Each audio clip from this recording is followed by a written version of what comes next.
जीत और हार आपकी सोच पर निर्भर करती है। मान लो तो हार होगी और ठान लो तो जीत होगी।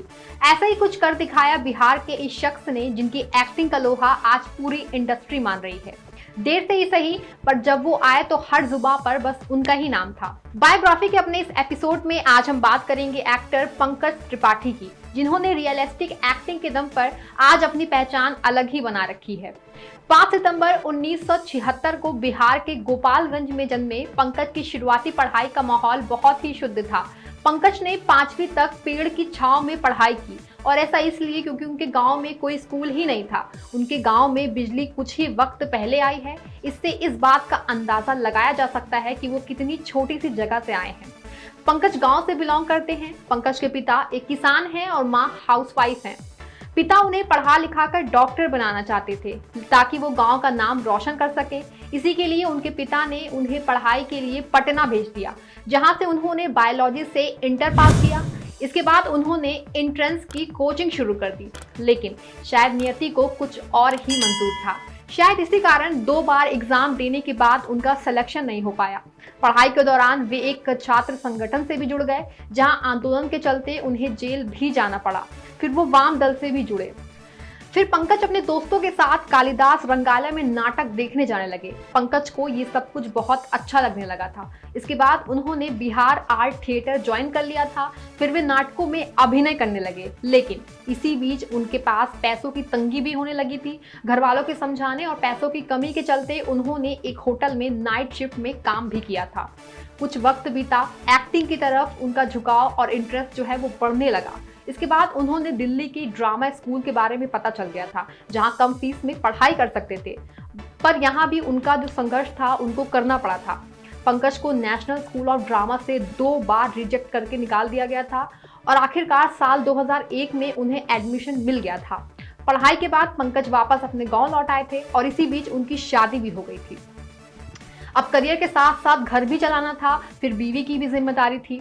रंगमंचों में काम करते करते पंकज ने अपने पंखों को उड़ान देने के लिए एक स्ट्रगलर की तरह मुंबई की ओर रुख कर दिया था, और साल 2004 में वो अपनी पत्नी संग पहुंच गए थे माया नगरी मुंबई। पंकज मुंबई तो आ गए थे, लेकिन पैसों की समस्या उनके करियर के सामने आने लगी थी। उनकी पत्नी ने बीए किया हुआ था। ये देखते हुए पंकज ने अपनी पत्नी को एक स्कूल में टीचर की नौकरी दिला दी थी। पत्नी की तनख्वाह से उनके घर का खर्चा चलने लगा था, और वो भी फिल्मों और विज्ञापनों में ऑडिशन देने लगे थे। उसी साल पंकज को रन फिल्म में एक छोटा सा रोल मिल गया था। इसके बाद उन्होंने कई फिल्मों और सीरियल में छोटे मोटे रोल ही किए थे, पर उनकी किस्मत की चाबी तब चमकी जब साल 2012 में उन्हें गैंग्स ऑफ वासेपुर में काम करने का मौका मिला। फिल्म में सुल्तान की भूमिका में दर्शकों ने उन्हें खूब सराहा, और यहीं से वो फेमस भी हो गए थे। बॉलीवुड में मुख्य अभिनेता के तौर पर साल 2017 में वे फिल्म गुड़गांव में नजर आए थे। इसके बाद वे सेक्रेड गेम मिर्जापुर और क्रिमिनल जस्टिस जैसी वेब सीरीज में बहुत ज्यादा फेमस हो गए थे। हर किसी की जुबान पर पंकज का ही नाम था। पंकज दिखने में बेहद साधारण से आदमी हैं और बहुत आम से लगते हैं, लेकिन पर्दे पर जब भी वो एक्टिंग करते हैं तो वो सबसे अलग होते हैं। मिर्जापुर में कालीन भैया का किरदार निभाने के बाद उन्हें कालीन भैया के नाम से जाना जाने लगा था। पंकज त्रिपाठी के फिल्मी करियर पर नजर डालें तो आप देख सकते हैं कि उन्होंने बेहद ही कम समय में कई सुपरहिट फिल्मों में अपना नाम शुमार कर दिया है, जिनमें स्त्री, लुक्का छिपी, मांझी, गैंग्स ऑफ वासेपुर, बरेली की बर्फी, सुपर 30, अपहरण जैसी कई फिल्में शामिल हैं। इन तमाम फिल्मों की बात यह है कि इन सभी में वो एक अलग ही किरदार का जन्म कर देते हैं, जिसकी वजह से फिल्मों में उनकी एक अलग ही छाप छूट जाती है।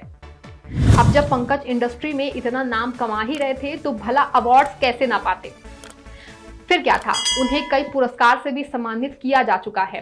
साल 2019 और साल 2017 में उन्हें बेस्ट सपोर्टिंग एक्टर के अवार्ड से नवाजा जा चुका है। साल 2017 में उन्हें बेस्ट एक्टर के लिए अवार्ड भी मिला है। वहीं फिल्म न्यूटन के लिए उन्हें 2018 में राष्ट्रीय फिल्म पुरस्कार से भी सम्मानित किया जा चुका है। फिलहाल हमें उम्मीद है कि पंकज त्रिपाठी अपने दमदार एक्टिंग का लोहा ऐसे ही मनवाते रहेंगे, और आने वाली फिल्मों में दर्शकों को कुछ अलग देखने को मिलेगा। फिलहाल बायोग्राफी के इस एपिसोड में हमें दीजिए इजाजत। हम फिर हाजिर होंगे ऐसी ही फिल्मी दुनिया के ऐसे ही किसी अभिनेता अभिनेत्री के कुछ अनसुने किस्सों के साथ। तब तक देखते रहें माय भारत।